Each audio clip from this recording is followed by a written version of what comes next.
अस्सलामुअलैकुम नाज़रीन कराम, नई वीडियो में आपको खुश आमदीद कहते हैं।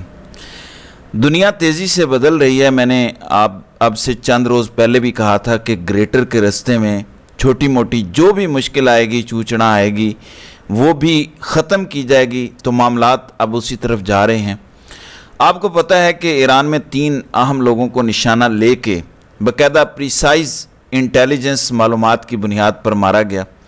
बिल्डिंग पे ऐसे हमला किया गया कि एग्जैक्टली पता था कि उस बिल्डिंग के उस वाले कमरे में कौन है। तो वहाँ पे हेल फायर मिसाइल मारा गया जिसने पेनिट्रेट करके अंदर जाके अपना टारगेट अचीव किया। वीडियो सर्कुलेट कर रही हैं जो इसराइली होस्टिंग अकाउंट्स हैं कि किस तरह इसराइली ईरान के अंदर मौजूद थे। उनके मोसाद के जो एजेंट्स थे उन्होंने वहाँ पे जगह जगह जाके निशानदही की और फिर हमलों को मौसर बनाया। ये दावा इसराइल की तरफ से सामने आ रहा है कि इस हमले की तैयारी में 8 माह से ज़ायद का अरसा लगा है। तकरीबन 1 साल आप समझ लें इन हमलों की तैयारी में लगा है कि कैसे ईरान को बेबस करके अपने निशाने लगाने हैं और अपने मकासद हासिल करने हैं। इसके बाद सूरत हाल क्या है मैं आपको वो भी बता देता हूँ। सबसे पहले हम देखते हैं कि इसराइल का दावा क्या आ रहा है। वॉल स्ट्रीट जर्नल जो उनका बहुत तगड़ा अखबार है वो कहता है कि सीनियर इसराइली ऑफिशियल ने बताया कि इसराइल 14 दिन तक मुसलसल ईरान पर हमले जारी रखेगा। यानी ये कोई एक आधा हमला नहीं है कि ऐसे किया और ख़त्म, ये बाकायदा जंग है। 14 दिन का प्लान है। आगे कितनी चलेगी हमें नहीं मालूम। ईरान की तरफ से जो जवाब है उस पर भी आते हैं कि आएगा नहीं आएगा, किस किस्म का जवाब होगा, ईरान की क्या सूरत हाल है, क्या एबिलिटी है उनके पास जवाब देने की। लेकिन एक चीज़ सामने आई है बासिम यूसुफ के अकाउंट से कि अमेरिका ने ईरान को यकीन दिलाया था कि हमला नहीं होगा। वो आगे लिखता है कि इसकी वजह से जो अहम तरीन लोग थे यानी जो मिलिट्री के मारे गए हैं इसराइली हमले में, वो वॉर शेल्टर की बजाय आम अपने घरों में सोए, जिसकी वजह से इसराइल को निशाना लगा के उन्हें मारने में आसानी हुई। अगर तो ये दुरुस्त है तो बहुत बड़ा धोखा दिया गया है ईरान को। अमेरिका एक तरफ निगोशिएट कर रहा था, एक तरफ कह रहा था कि मामला टेबल पर हल करेंगे, और दूसरी तरफ इस तरह से धोखा दे के उनके अहम तरीन टारगेट्स को मारा गया, उनकी अहम तरीन न्यूक्लियर साइंटिस्ट को मारा गया। आप ये समझ लें कि तकरीबन जो नॉन न्यूक्लियर फैसिलिटीज़ थी ईरान की, सब पर हमला किया गया, फ़ौज पर हमला किया गया, सिविलियन आबादी पर हमला किया गया। तो ये बहुत बड़ा हमला था। बहुत ज़्यादा इसराइली जहाज़ों ने इसमें हिस्सा लिया।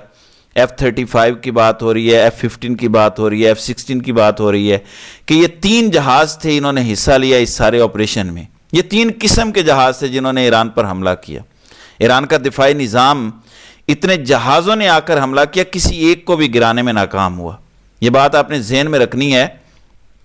F-16 कोई स्टेल्थ फाइटर नहीं है, F-15 भी स्टेल्थ फाइटर नहीं है। हम F-35 का फिर भी कह सकते हैं कि 5th जनरेशन सुपीरियर फाइटर है, उसमें स्टेल्थ कैपेबिलिटीज़ भी हैं, लेकिन F-16 और F-15 में तो नहीं है। तो अगर ये जहाज़ ईरान की हुदूद में घुसे और ये वहाँ मिसाइल मारते रहे तो ये बड़ी ख़तरनाक सूरत हाल है ईरान के लिए। इसका मतलब है कि ईरान सिर्फ एक सिटिंग डक है, और आज के दौर में जो वारफेयर है मॉडर्न, अगर कोई मुल्क सिटिंग डक बन जाता है तो वो कुछ कर नहीं सकता। अब रिटेलिएट करने का ईरान के पास ऑप्शन है, इसके अलावा कोई ऑप्शन नहीं है। लेकिन इस रिटेलिएशन की तरफ जाने से पहले हम ट्रंप का ट्वीट देखते हैं, क्योंकि उसने इसमें वाज़े इशारा दे दिया कि आगे क्या होगा।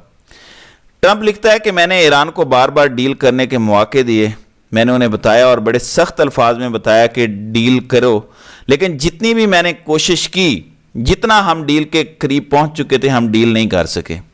मैंने उन्हें बताया था कि जो कुछ होगा उसके बाद वो इतना बुरा होगा कि आप सोच नहीं सकते। यहाँ तक कि मैंने उनसे कहा, और अपने इक्विपमेंट की वो बात करता है कि अमेरिका का इक्विपमेंट बड़ा लीथल है, हमारे हथियार बड़े ख़तरनाक हैं, और इसराइल के पास ये सारे हथियार हैं और वो उन्हें इस्तेमाल करना भी जानते हैं। आगे लिखते हैं कि ईरान के जो हार्ड लाइनर्स थे उन्होंने बड़ी बहादुरी से बातचीत की, लेकिन वो सारे अब मारे गए हैं। आपको पता है कि निगोशिएशन टीम के ये जो मेंबर्स थे उन्हें भी मार दिया गया है। तो ट्रंप कहता है कि बड़ी बहादुरी से वो बातें कर रहे थे, लेकिन अब वो सारे मारे जा चुके हैं। आगे वो लिखता है कि अभी हालात मज़ीद ख़राब होंगे ईरान के लिए, یہ نہیں کہہ رہا کہ ایک حملہ ہو گیا اور ختم. کہتے ہیں کہ it will only get worse. پہلے سے بھی زیادہ، پہلے ہی بہت زیادہ اموات ہو چکی ہیں، لیکن ابھی بھی وقت ہے اس خون خرابے کو روکا جائے. جو پہلے سے پلانڈ اٹیکس ہیں، یعنی اٹیک پہلے سے پلان کیے ہوئے ہیں اور اس سے پہلے اس سے زیادہ بروٹل اٹیک ہوں گے، ان کو روکا جا سکتا ہے اگر ایران ڈیل کر لے. اس سے پہلے کہ ایران میں کچھ بھی باقی نہ بچے، یعنی ایران کو صفحہ ہستی سے مٹانے کی امریکی صدر بات کر رہا ہے. اور اسرائیل کہہ رہا ہے کہ 14 دن مسلسل میں ایران کی تباہی پھیروں گا. مزید وہ کہتا ہے کبھی تاریخ میں ایرانین امپائر کے نام سے جو جانا جاتا تھا خطہ، اس کو بچا لو ورنہ کچھ نہیں بچے گا. کوئی اور اموات نہیں، کوئی اور تباہی نہیں، کر لو، ڈیل کر لو ہمارے ساتھ. تو ناظرین کرام، اب صورتحال یوں ہے، اور میں اس کو آگے بھی بیان کرتا ہوں، لیکن جو ابھی سمجھ آ رہی ہے وہ یہ ہے کہ ایران میں رجیم چینج آپریشن کر رہے ہیں. جو ان کے سپریم لیڈر ہیں ان کو بھی یہ ہٹانا چاہتے ہیں. آئیڈیلی تو یہ ان کو مارنا چاہیں گے، لیکن ہٹانا چاہتے ہیں. ایران میں جو کرنٹ رجیم ہے اس کو بھی ختم کرنا چاہتے ہیں، اور یہ چاہتے ہیں کہ جو انقلاب سے پہلے کا زمانہ تھا وہ ایران میں آ جائے، اور ہماری مرضی کا پپٹ جس طرح شام میں انسٹال کر دیا ہے، ایران میں ہم انسٹال کر چکے ہیں، ایران میں بھی ہم انسٹال کر لیں. تو بیسیکلی اس وقت تک یہ ایک رجیم چینج آپریشن ہے، اس کو ذہن میں رکھیے گا. اب ایران کے جواب کی طرف آتے ہیں. ناظرین اکرام، ایران کا جو جواب ہے وہ ڈیپینڈ کرتا ہے کہ دوست عرب ممالک جو آپس میں دوست ہیں، ایران کے دوست نہیں ہیں، وہ کیا کرتے ہیں. دیکھیں، اگر ہم غور کریں تو نقشہ ایسا ہے کہ ایران کسی صورت بھی اسرائیل میں ڈائریکٹ حملہ نہیں کر سکتا. نقشہ ایسا ہے کہ ایران اگر حملہ کرتا ہے تو اس کو عراق کے اوپر سے جانا ہے، جارڈن کے اوپر سے جانا ہے، اور اسرائیل کے اندر جا کے لگنا ہے. وہ جس بھی اینگل سے جائے گا، عراق کے اوپر سے گزرنا ہے، جارڈن کے اوپر سے گزرنا ہے، وہیں سے میزائل جائے گا. اگر دوسرے اینگل سے مارے تو یو اے ای اور سعودی عرب سے جائے گا، لیکن وہ بہت دور پڑ جاتا ہے اور شاید اتنی رینج کے میزائل ان کے پاس نہیں ہے. تو جارڈن، خاص طور پر جو ایران نے ڈرون بھیجنے کی کچھ خبریں آئیں، 300-400 ڈرون بھیجے ہیں، وہ مار گرائے. جارڈن کے اندر جو امریکی بیسز ہیں اور جارڈن کا اپنا بھی سارا سسٹم ہے، انہوں نے مار گرائے ہیں. ایران کا جواب ڈیپینڈ کرتا ہے کہ مسلم ممالک کیا ایرانی حملے کو ناکام بنانے میں امریکہ اور اسرائیل کی مدد کریں گے یا نہیں. اگر وہ مدد کریں گے تو میں ابھی آپ کو بتا دیتا ہوں کہ ایران کا جواب بڑا کمزور ہوگا. ایران کی ایئر فورس بھی کوئی خاص ایئر فورس نہیں ہے، یہ ذہن میں رکھیے گا. ایران کے پاس جو جہاز ہیں وہ MiG-29 اور F-5 اور اس طرح کے پرانے جہاز ان کے پاس ہیں. ایک ان کا جہاز ہے جس کا وہ دعویٰ کرتے ہیں کہ 4th جن فائٹر ہے اور 5th جن فائٹر وہ بنا رہے ہیں، لیکن ابھی تک اس کے بارے میں کوئی اطلاعات نہیں ہے کہ کتنے بنا لیے ہیں، آپریشنل ہیں نہیں ہیں.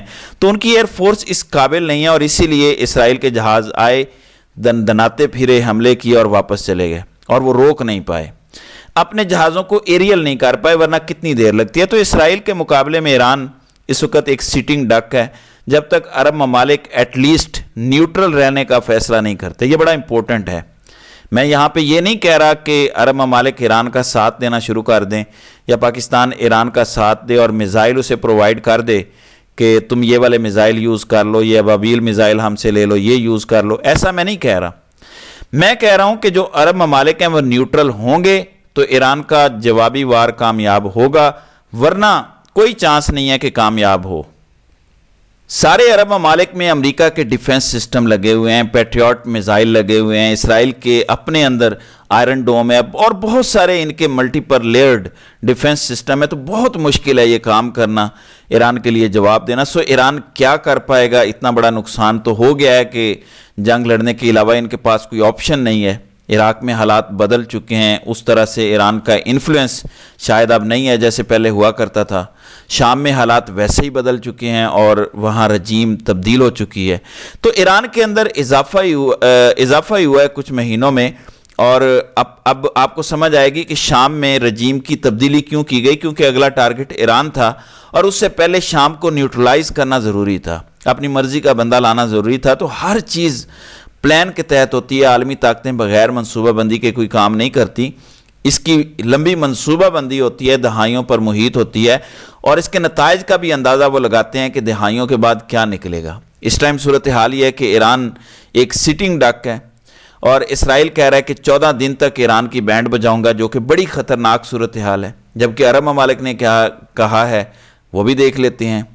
सऊदी अरब का सबसे पहले रिस्पॉन्स आया जिसमें उन्होंने ईरान को अपना भाई कहा और स्ट्रांगली इसराइली हमले की मजम्मत की और उसे इंटरनेशनल कवानीन की वायलेशन करार दिया। फिर कतर है, कतर ने भी मजम्मत की और कहा कि मुज़ाकरात के ज़रिए मामलात का हल निकाला जाए। फिर अर्दगान ने भी इसकी मजम्मत की है। जबकि पाकिस्तान भी तगड़ी स्टेटमेंट दे रहा है कि ईरान को अपने दिफा का हक हासिल है और अपने दिफा में वो जो भी अटैक करेगा उसको हक हासिल है। तो ये मुसलमान ममालिक का रद्द-ए-अमल है। यूएई का रद्द-ए-अमल अभी मेरी नज़र से नहीं गुजरा। अब आपने गौर करना है कि ये रद्द-ए-अमल है ज़बानी सब ममालिक का, लेकिन ईरान का हमला इसराइल पर रोकने के लिए यही सारे ममालिक, मैं पाकिस्तान की बात नहीं कर रहा, पाकिस्तान का तो इस तरह लिंक ही नहीं बनता, यही सारे ममालिक रोकने में पूरी मदद करेंगे इसराइल और अमेरिका की। तो यहाँ से पता चलता है कि मुस्लिम ममालिक कितनी मुनाफकत से काम लेते हैं। जब सूरत हाल ये है, ऐसे में आपको पाकिस्तान के हालात पर भी थोड़ी सी नज़र दौड़ानी है, क्योंकि बारी सब की आनी है। और ईरान के बाद अगर किसी को लगता है कि पाकिस्तान का एटमी निज़ाम हमें बचा लेगा तो ये सब की गलत फहमी है। आपको अंदाज़ा नहीं है कि जिन लोगों ने डॉलरों के लिए माएँ बेची हुई हैं अमेरिका को, वो हर राज बेच देंगे डॉलरों के लिए अमेरिका को। और हमारे खुदा ना खास्ता एटमी सिस्टम पर भी ऐसे हमले हो सकते हैं, क्योंकि इस टाइम इतनी कॉम्प्रोमाइज्ड क़यादत है पाकिस्तान में, इतनी कॉम्प्रोमाइज्ड लीडरशिप है कि पाकिस्तान की तारीख में कभी ऐसी लीडरशिप नहीं आई। तो हम भी इस टाइम बड़ी ख़तरनाक सूरत हाल से गुज़र रहे हैं। वो कि हम पूरी नौकरी कर रहे हैं तो हमें फौरी तौर पर ख़तरा नहीं होगा, वो हमसे पूरे काम लेंगे जो भी इस खित्ते में लेने हैं, चीन के ख़िलाफ़ लेंगे, उसके बाद हमारा नंबर आएगा। लेकिन नंबर आना ज़रूरी है, ये आप देखिएगा। बहरहाल ये इस वक्त तक की सूरत हाल है, तो देखते हैं कि आगे आगे होता है क्या। तो नाज़रीन इकराम, आपकी इस वीडियो के हवाले से क्या राय है? आप अपनी राय का इजहार कमेंट सेक्शन में ज़रूर कीजिएगा।